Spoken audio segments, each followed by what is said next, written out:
নমস্কাৰ এছামিজ কানেকশ্যনলৈ আপোনালোক সকলোকে স্বাগতম জনাইছো। আমি আৰম্ভ কৰিছো ডিএলএড পৰীক্ষাৰ প্ৰস্তুতি। আজি আপোনালোকৰ কাৰণে অসমীয়াৰ বুকখনৰ 26টা গুৰুত্বপূৰ্ণ প্ৰশ্ন উত্তৰ আলোচনা কৰিম।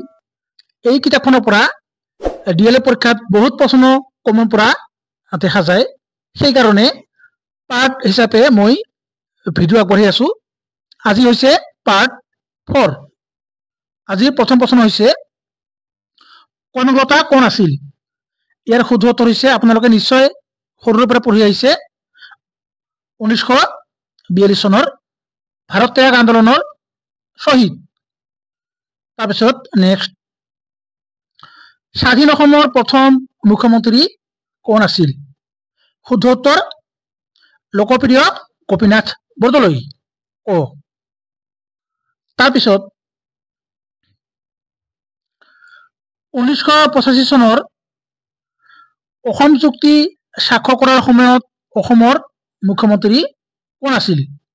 ইয়াৰ শুদ্ধ উত্তৰ কি? ইয়াৰ শুদ্ধ উত্তৰ হৈছে গ হিতেশ্বৰ শইকীয়া। তাৰপিছত বিদেশী বহিষ্কাৰ, এই বিদেশী বহিষ্কাৰৰ দাবীত অসম আন্দোলন কোন চনত আৰম্ভ হৈছিল? ইয়াৰ শুদ্ধ উত্তৰ হৈছে 1979 চনত। তাৰপিছত 1985 চনত অসম চুক্তি স্বাক্ষৰ কৰাৰ সময়ত ভাৰতৰ প্ৰধানমন্ত্ৰী কোন আছিল? ইয়াৰ শুদ্ধ উত্তৰ কি? ইয়াৰ শুদ্ধ উত্তৰ হৈছে সেই সময়ৰ প্ৰয়াত ৰাজীৱ গান্ধী। তাৰপিছত নেক্সট, ভাৰতৰ কোনটো ভৌগোলিক ভাগত অসম, আমাৰ অসম ৰাজ্যখন পৰে? ইয়াৰ শুদ্ধ উত্তৰ গংগা সিন্ধু ব্ৰহ্মপুত্ৰ সমভূমি, আমাৰ যে সমভূমি অঞ্চল আছে। তাৰপিছত 2011 চনৰ লোকপিয়ল অনুসৰি অসমৰ জনসংখ্যা কিমান? আমাৰ যি লোকপিয়ল 2011 চনত শেষৰবাৰ কাৰণে হৈছিল, এতিয়ালৈ হোৱা নাই। ইয়াৰ শুদ্ধ উত্তৰ হৈছে 3,12,00,000। তাৰপিছত বৰ্তমান অসমৰ জিলাৰ সংখ্যা কিমান? এই প্ৰশ্নটো কিন্তু বহুতবাৰ বিভিন্ন ধৰণৰ চৰকাৰী পৰীক্ষাত অহা দেখা গৈছে। ইয়াৰ শুদ্ধ উত্তৰ হৈছে 35খন। তাৰপিছত অসমত ইংৰাজৰ বিৰুদ্ধে প্ৰথম বিদ্ৰোহ কোনে আৰম্ভ কৰে? ইয়াৰ শুদ্ধ উত্তৰ হৈছে, আপোনালোকে ছচিয়েল সায়েন্সত পঢ়িছে, গন্ধৰ্ব কোঁৱৰ। ভাৰতীয় মহাকাশ গৱেষণা কেন্দ্ৰই অসমৰ কোন ঠাইত নেট্ৰা অৰ্থাৎ network for space object tracking and analysis সংক্ষেপে মানে চমুকৈ NETRA কেন্দ্ৰ স্থাপনৰ যোজা চলাই, মানে যোজা কৰে। ইয়াৰ শুদ্ধ উত্তৰ হৈছে কি? ক চন্দ্ৰপুৰ।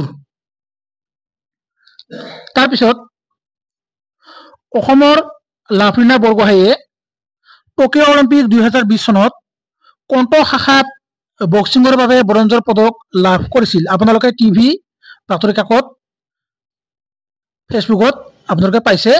ইয়াৰ শুদ্ধ উত্তৰ কি? ইয়াৰ শুদ্ধ উত্তৰ হৈছে 69 kilogram. The north eastern space application centre সংক্ষেপে NESAC কোনখন ৰাজ্যত অৱস্থিত, মানে ভাৰতৰ কোনখন ৰাজ্যত অৱস্থিত? ইয়াৰ শুদ্ধ উত্তৰ হৈছে মেঘালয়। তাৰপিছত গুৱাহাটীৰ প্ৰথমগৰাকী আৰক্ষী আয়ুক্ত কোন? ইয়াৰ শুদ্ধ উত্তৰ হৈছে জ্যোতিৰ্ময় চক্ৰৱৰ্তী। তাৰপিছত অসম বৈভৱ বঁটা প্ৰথমবাৰ কাক প্ৰদান কৰা হৈছিল? আপোনালোকে টিভিত চাইছে। শুদ্ধ উত্তৰ হৈছে ৰতন টাটা। উত্তৰ পূৰ্বাঞ্চলৰ কোনখন ভাৰতৰ স্কটলেণ্ড বুলি কোৱা হয়? ইয়াৰ শুদ্ধ উত্তৰ হৈছে শ্বিলং।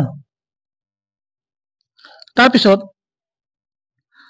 তলৰ কোনখন জিলা ভূটানৰ সীমামূৰীয়া নহয়, মানে ভূটানৰ ওচৰত থকা নহয়।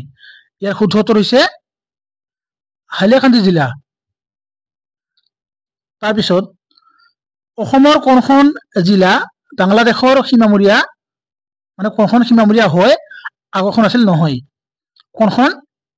ইয়াৰ শুদ্ধ উত্তৰ হৈছে কৰিমগঞ্জ। বৰ্তমান কৰিমগঞ্জ ডিষ্ট্ৰিক্টখন এটা নতুন নাম দিয়া হৈছে, আপোনালোকে কমেণ্ট বক্সত জনাব। তাৰপিছত পশ্চিম কাৰ্বি আংলং জিলাৰ এটা মহকুমা হ'ল, শুদ্ধ উত্তৰ হামৰেন। অসমৰ আটাইতকৈ পুৰণি তেল শোধনাগাৰ কোনটো? শুদ্ধ উত্তৰ, আপোনালোকে যি তেল শোধনাগাৰ আছে আপোনালোকে ভালদৰে পঢ়িব, ইয়াৰ পৰা বহুতবাৰ প্ৰশ্ন আহে। ইয়াৰ শুদ্ধ উত্তৰ হৈছে কি? ইয়াৰ শুদ্ধ উত্তৰ হৈছে ডিগবৈ। তাৰপিছত অসমত কিয় সঘনে বানপানী হয়, মানে কি কাৰণে বানপানী হয়? যেনে ক নম্বৰ, বৰষুণ বেছি হয় কাৰণে, ক নম্বৰ নিৰ্বননীকৰণৰ বা আৰু ভূমিস্খলনৰ কাৰণে, ক নম্বৰ মথাউৰি বন্ধাৰ ফলত নদীৰ পানী মুক্তভাৱে ওলাই যাব নোৱাৰাৰ বাবে। ইয়াৰ শুদ্ধ উত্তৰ কি?